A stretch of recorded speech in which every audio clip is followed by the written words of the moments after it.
नमस्कार दोस्तों, स्वागत है आपका हमारे चैनल नॉलेज ग्रोथ एकेडमी में। तो वीडियो की श्रृंखला को आगे बढ़ाते हुए हम पहुंच चुके अपने नए टॉपिक पे, जहाँ पे हमें पढ़ना है त्रिकोणमिति का अगला टॉपिक त्रिकोणमिति चिन्हों के ग्राफ। जो ग्राफ होते हैं, जो ट्रिग्नोमेट्रिक, जो 6 ट्रिग्नोमेट्रिक साइन होते हैं, उनका जो ग्राफ होता है कैसे कैसे क्या होता है, वो सब हम आज पढ़ेंगे। तो जो ग्राफ होता है उसे जो क्वेश्चन सॉल्व करने का जो है थोड़ा तरीका थोड़ा आसान हो जाता है। जब ग्राफ को समझ जाएंगे अच्छे से तो काफ़ी हद तक आसान लगने लगता है। तो सबसे पहले हम यहाँ पे जाएंगे कि साइन एक्स का y बराबर साइन एक्स का ग्राफ कैसे खींचा जाता है। ये हो गया हमारे पास एक्स एक्सिस नहीं लिखते हैं, एक्स आप समझ जाएगा, और ये हो गया हमारे पास वाई एक्सिस। अब देखिए ये होता है 0 डिग्री। तो जो साइन का ग्राफ उठता है वो ऐसे उठता है, ये ऐसे जाता है, ऐसे जाता है, और आप सेम इधर भी कर सकते हैं, ये ऐसे जाता है, ऐसे जाता है, मतलब बराबर में बना दिया जाए, ये ऐसे जाता है, ऐसे जाता है। ये आप पहले भी कभी देखे होंगे ऐसा। जो अल्टरनेटिंग करंट होता है, बोले तो एसी फिजिक्स में आप पढ़े उसका भी जो ग्राफ होता है ऐसे ऐसे ऐसे ऐसे बनता है, ये भी ऐसे ऐसे बनता जाएगा। आप चाहे तो इसको आगे भी बढ़ा सकते हैं, ये आगे भी बढ़ सकता है, कोई दिक्कत नहीं है, और आगे रहेगा तो इसको आगे आगे ऐसे ऐसे कर सकते हैं। तो यहाँ पे क्या होता है, ये जो पॉइंट होता है वो होता है π/2, और ये जो पॉइंट होता है ये होता है पाई, और ये जो पॉइंट होता है ये वाला यहाँ पे जो मिलाएंगे तो यहाँ पे आएगा, ये होता है 3π/2, और ये होता है 2π। इसको अगर डिग्री में लिख देंगे, डिग्री में हो जाएगा 90 डिग्री, 180 डिग्री, 270 डिग्री, 360 डिग्री। ठीक उसी तरह यहाँ पे अब ये देखिए, इसको बाएं तरफ आ रहे हैं तो ये नेगेटिव में होता है, तो ये हो जाएगा हमारे पास -π/2, माइनस का पाई, माइनस का 3π/2 और माइनस का 2π। ये हो गया हमारा साइन का ग्राफ। अब इसमें कुछ बातें होती हैं, देखिए जब साइन हो जाएगा ना तो ये डैश जैसे यहाँ तक जा रहा है ये π/2 हो जाएगा, ये डैश जैसे यहाँ आ रहा है ये 3π/2 हो जाएगा। ये वाला पॉइंट पी पॉइंट होता है, और ये वाला पॉइंट होता है सबसे छोटा पॉइंट होता है। तो इसकी जो ये जो होता है ये होता है 1, सॉरी ये होता है -1, और ये जो होता है ये होता है +1। ठीक है, तो अगर आप ध्यान से देखेंगे तो जो साइन की वैल्यू है वो -1 से +1 के बीच में जा रही है, ऐसे ऐसे जा रही है, बढ़ रहा है लेकिन +1 तक जा रहा है, फिर नीचे आने लग रहा है, फिर यहाँ -1 तक जा रहा है, फिर ऊपर बढ़ने लग रहा है। इसका मतलब ये जो साइन का वैल्यू है ये -1 और +1 इन्हीं के बीच में ट्रैवल कर रहा है, इन्हीं के बीच में ऐसे ऐसे लहर मार रहा है, इन्हीं के बीच में ये रहेगा, उससे बाहर नहीं जाने वाला है। और देखिए इस हिसाब से जो इसका डोमेन पूछता है, इसका डोमेन क्या होगा, डोमेन बोलो तो प्रांत, इसका प्रांत होता है दोस्तों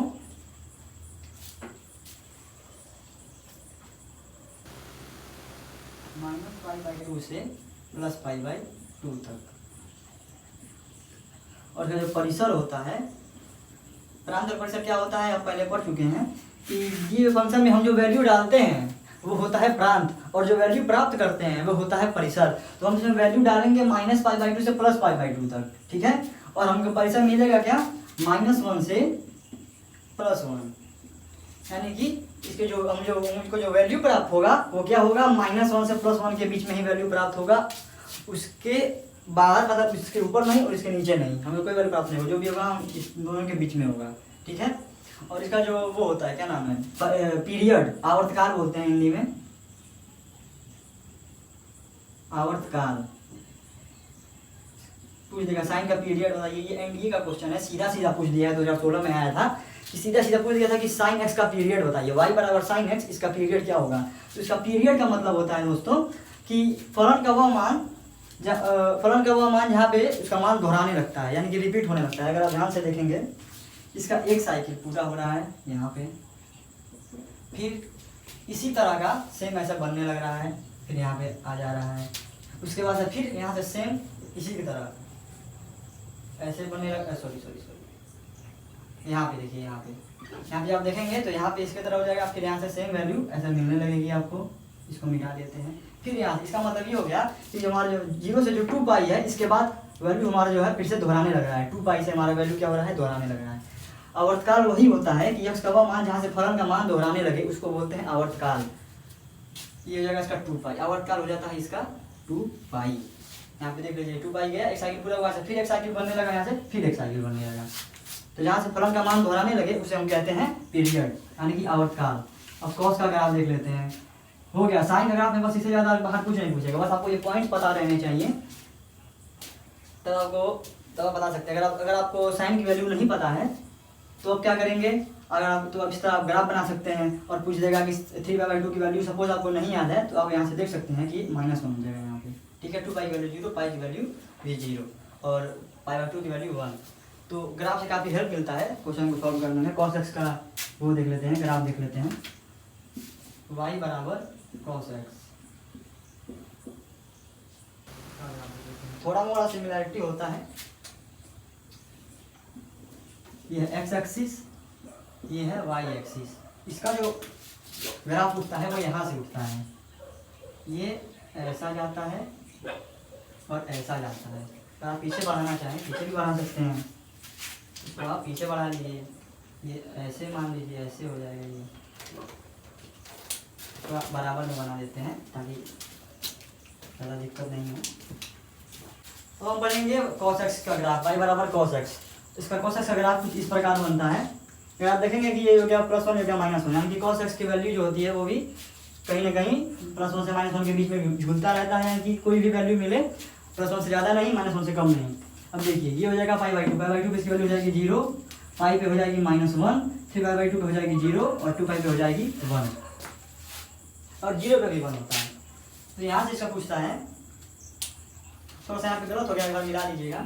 ये जो इसका प्रांत होता है डोमेन, ये इसका पूरा रियल नंबर होता है, यानी कि वास्तविक संख्या, कोई भी आप वास्तविक संख्या लिख सकते हैं यहाँ पे। और आपको जो मिलेगा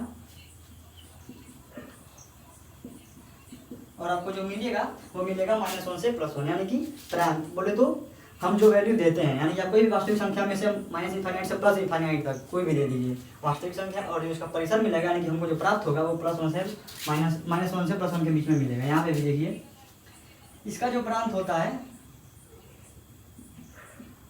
वो भी एक रियल नंबर होता है, बोले तो वास्तविक संख्या, और परिसर जो होता है परिसर भी सेम, इसकी वैल्यू भी -1 से +1 के बीच में झूलती है। और इसका जो आवर्तकाल होता है बोले तो पीरियड मतलब x का वो मान जहाँ से फलन का मान दोहराने लगता है। आवर्तकाल ये हो जाएगा हमारे पास 2 पाई। यहाँ पे भी देखिए एक साइकिल पूरा हो जाएगा। इसी वजह से फिर से आप इसी ग्राफ खींचिए, फिर यहाँ से इसी बनाइए जिस तरह यहाँ बनाए हैं, उस तरह 2 पाई पे इसका जो मान जो है वो दोहराने लगता है, इसका भी 2 पाई पे मान दोहराने लगता है। तो ये काफ़ी इंपॉर्टेंट हो जाता है ये वाला। परिसर, प्रांत और आवर्तकाल भूलना नहीं है, बहुत बार पूछता है परीक्षाओं में, और इसको निकालने का तरीका तो आपको बता ही दिया गया है फलन वाले चैप्टर में। अब देख लेते हैं 10x का ग्राफ। जो 10x का ग्राफ होता है थोड़ा सा कॉम्प्लिकेटेड होता है, बनाने में कभी समझ में नहीं आता है, जैसे सांप जैसे होता है, याद रख लीजिए, जैसे सांप जैसे होता है। देखिए यहाँ पे जो 10x होता है उसकी वैल्यू समझ जाइए। ये जो 0 है π/2, यहाँ पे कितना जा रहा है, यहाँ पे कितना जा रहा है, पाई पे 0 हो जा रहा है, 0 पे तो 0 ये है। और उसके बाद से देखिए 10x का जो ग्राफ है, ध्यान से देखिए, ये यहाँ से कंसर्ट नहीं रहा है, कहीं कर्व भी नहीं बना है, सीधे ये नीचे बढ़ाएंगे तो और नीचे चला जाएगा, इसको बढ़ाएंगे तो और ऊपर चला जाएगा। इसका मतलब ये है कि इसकी जो वैल्यू मिल रही है वो हमको मिल रही है, नीचे बढ़ाएंगे तो -∞ तक जाएगी, ऊपर बढ़ाएंगे तो +∞ तक जाएगी, यानी कि इसका जो लिमिट नहीं है कोई, इसका जो परिसर मिलेगा वो इनफाइनाइट तक जाएगा, -∞ से +∞ तक। तो इसका जो प्रांत होता है दोस्तों, इसका प्रांत होता है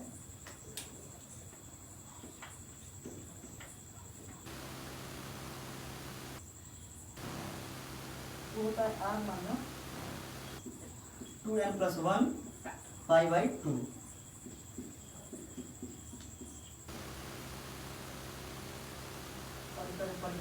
परिसर जो बताया गया है कि अगर हम कोई भी वैल्यू रखेंगे तो हमको मिलेगा उधर +∞, नीचे -∞ मिल जाएगा, यानी कि -∞ से हमको मिल जाएगा +∞ तक। और इसका जो पीरियड बनेगा वो पीरियड बनेगा हमारे पास क्या, इसका पीरियड बनेगा हमारे पास 2 पाई। इसका जो पीरियड आएगा वो पीरियड बोले तो आवर्तकाल, ये आएगा हमारे पास पाई। सेम cot x का सेम नहीं रहता है, मतलब थोड़ा सा चेंज रहेगा। ये देखिए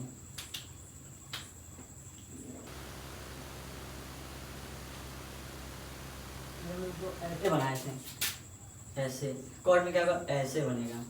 तो हम क्या करेंगे, इसको ऐसे बनाएंगे, यहाँ पे भी इसको ऐसे बनाएंगे, और यहाँ पे भी इसको ऐसे बनाएंगे। ये हो जाएगा, इसे हटेगा नहीं। ये जो इसको पहले डॉट डॉट अपन कर लेते हैं।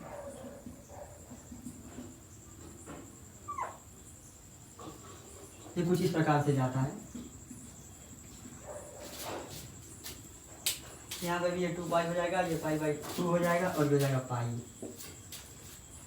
इसका भी सेम अगर आप बताना चाहें परिसर, इसका भी परिसर देख लेते हैं।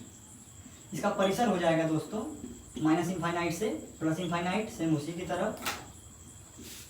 और ये ऐड नहीं होता है, ये इनफाइनाइट है तो ऐड क्यों होगा। इसके बाद से पीरियड, इसका जो पीरियड होगा आवर्तकाल, ये भी हो जाएगा पाई। और जिसका प्रांत होता है थोड़ा सा कॉम्प्लिकेटेड होता है, जैसा कि 10 है।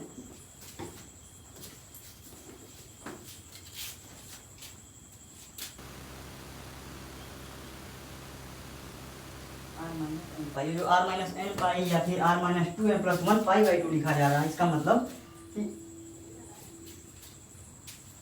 n की कोई भी वैल्यू ले सकते हैं, जैसे कि यहाँ पे 1 ले सकते हैं, 2 ले सकते हैं, 3 ले सकते हैं, तो 3 पाई 4 पाई, ठीक है। n एक नेचुरल नंबर है, यहाँ पे भी n एक नेचुरल नंबर है, कोई सा भी नेचुरल नंबर ले सकते हैं। r माइनस यानी कि वो मतलब उसको वास्तविक संख्या में से घटा लेंगे और जो मिलेगा उसको यहाँ पर रखेंगे, तो हमको ये वाला मिलेगा, परिसर मिलेगा माइनस इनफाइनाइट से प्लस इनफाइनाइट के बीच में। ये हो गया 10x का cot x का। इसके बाद देखते हैं sec x और cosec x। ये जो होता है काफ़ी कॉम्प्लिकेटेड होता है 10x सॉरी cosec x और sec x वाला ग्राफ, थोड़ा कटोरी जैसा बनता है। तो हम देखते हैं दोस्तों sec x का ग्राफ। जो sec x का ग्राफ आपके सामने बना है, थोड़ा कटोरी टाइप का, थोड़ा सा बहुत कॉम्प्लिकेटेड हो जाता है, समझने में थोड़ा दिक्कत है, बनाने में भी दिक्कत है। तो बस आप इतना समझ जाइए, sec x का ग्राफ ज़्यादा उतना काम रहता नहीं है, बस आप इतना समझ जाइए कि इसका प्रांत क्या रहता है, r minus 2n plus 1 pi by 2। n कोई नेचुरल नंबर है। और इसका परिसर जो अगर ध्यान से देखेंगे, ये जो होता है हमारे पास -1 दे रहा है यहाँ पे, और ये जो होता है हमारे पास +1 दे रहा है। इसका मतलब ये है कि जो भी वैल्यू निकलेगी sec x की, वो इन दोनों के अलावा प्लस के ऊपर रहेगा, -1 के नीचे रहेगा, लेकिन इन दोनों के बीच में कोई वैल्यू नहीं रहेगी। यानी कि sec x की जो वैल्यू मिलेगी वो -1 से +1 के बीच में नहीं मिलेगी, बाकी कुछ भी मिल सकती है। तो वही उसका परिसर लिखा गया है कि r -1 से 1 तक, 1 को भी इंक्लूड नहीं करना है दोस्तों। और उसके बाद से जो पीरियड होगा वो 2 पाई होगा। 2 पाई के इसका मान दोहराने लगता है। यहाँ पे देखिए, यहाँ पे अगर आप बनाना चाहेंगे तो फिर ऐसे ही बनने लगेगा, फिर आप कटोरी बंडा बनाएंगे, फिर कटोरी बनाएंगे, ऐसे होने लगेगा 2 पाई। यहाँ पे भी सेम कंडीशन है। इसका भी आप ध्यान से देखेंगे तो ये हो जाएगा -1 और ये हो जाएगा +1। यानी कि -1 से +1 की में इसकी वैल्यू नहीं झूल रही है, बाकी सब जगह झूलती है। -1 के नीचे हो सकती है, +1 के ऊपर हो सकती है। यानी कि इसका जो परिसर निकलेगा वो -1 से 1 के बीच में छोड़ के कुछ भी हो सकता है। इसीलिए r मतलब रियल नंबर, वास्तविक संख्या, माइनस इनफाइनाइट से प्लस इनफाइनाइट, ठीक है। और जिसका प्रांत होता है r माइनस n पाई। n कोई वास्तविक नेचुरल नंबर हो सकता है 1 2 3 4। इसका ये पीरियड हो जाएगा क्या, 2 पाई। 2 पाई के मान इसका दोहराने लगेगा। Same sec cosec sine cos की तरह है, बाकी कोई दिक्कत नहीं है। प्रांत और परिसर कभी कभी समझने में दिक्कत हो जाती है। अगर आपको ग्राफ याद रहेगा तो आपको भी दिक्कत नहीं होगी। तो इसको अब मिटा, ये यहाँ पे कोसेक एक्स लिख लीजिए, नहीं तो दिक्कत हो जाएगा। तो आप इसका जल्दी से स्क्रीनशॉट मारिए। इसके बाद हम लोग जो ट्रिग्नोमेट्री का जो फॉर्मूला होता है उसके बारे में पढ़ते हैं। स्क्रीनशॉट जल्दी से मारिए इसका। दो कोणों का योग का अंतर और योग और अंतर के रूप में सूत्र पढ़ना है, ठीक है। तो देखिए a प्लस बी की अगर साइन लगा देंगे, कॉस लगा देंगे, a प्लस बी की अगर टेन लगा देंगे तो उसका फार्मूला अलग अलग रूप में चेंज होता है। देखिए कैसे चेंज होता है। साइन a प्लस बी का फार्मूला होता है, इसको आपको याद करना पड़ेगा, sine a cos b plus cos a sine B.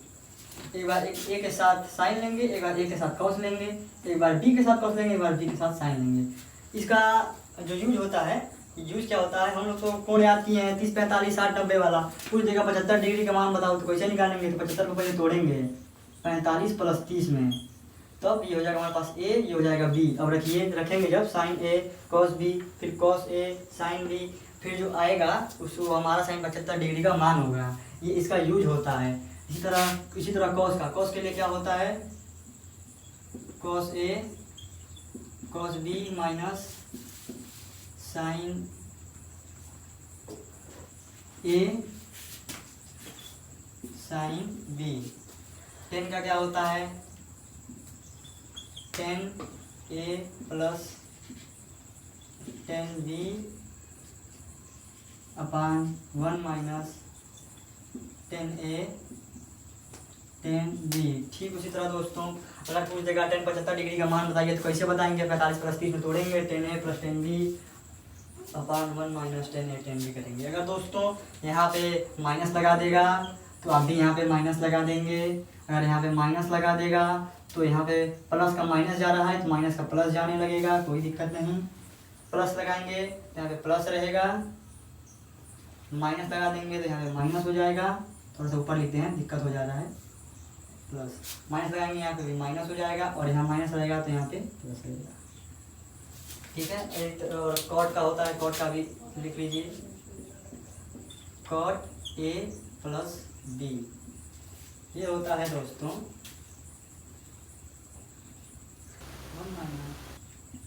Cot a cot b upon cot a plus b. ये होता है कॉट ए प्लस बी का formula, 1 minus cot a cot b upon cot b. मेरा मानना है दोस्तों कि अगर कभी आपको कॉट में दिया हो उसको साइन में चेंज कीजिए, साइन में कैसे 1 अपान कर देंगे तो साइन हो जाएगा, फिर आप आराम से अपना 10 में लगा दीजिए, तो बना के एकदम मस्त आंसर आ जाएगा। कॉट में थोड़ा सा दिक्कत होता है, कभी कभी फॉर्मूला इधर उधर हो जाता है, भूल जाता है, माइनस रहेगा तो यहाँ पे प्लस हो जाएगा और इधर से इधर हो जाएगा। जैसे देखिए अगर कॉट ए माइनस बी का फार्मूला लेते हैं, ये हो जाएगा 1 plus cot b upon cot b minus cot a. ये देखिए दोस्तों कभी भी अगर आपको कॉट में दिया रहा है फिर इसको साइन में चेंज कीजिए या फिर 90 माइनस करके या फिर 1 अपान करके, जैसे भी आपकी इच्छा करें, और उसके बाद से आप उसको 10 में लगा करके ये वाला फार्मूला यूज कीजिएगा, काफ़ी आपको दिक्कत का सामना नहीं करना पड़ेगा। तो अगर दंड में स्क्रीनशॉट मारिए, उम्मीद है आपको आज की क्लास पसंद आई होगी। तो वीडियो को लाइक कीजिए, चैनल को सब्सक्राइब कीजिए, दबा के शेयर कीजिए और सपोर्ट कीजिए नॉलेज अकेडमी को। आने वाली वीडियो में हम इसका एप्लीकेशन बताएंगे और ढेर सारे क्वेश्चन सॉल्व किया जाएगा इस पर। धन्यवाद।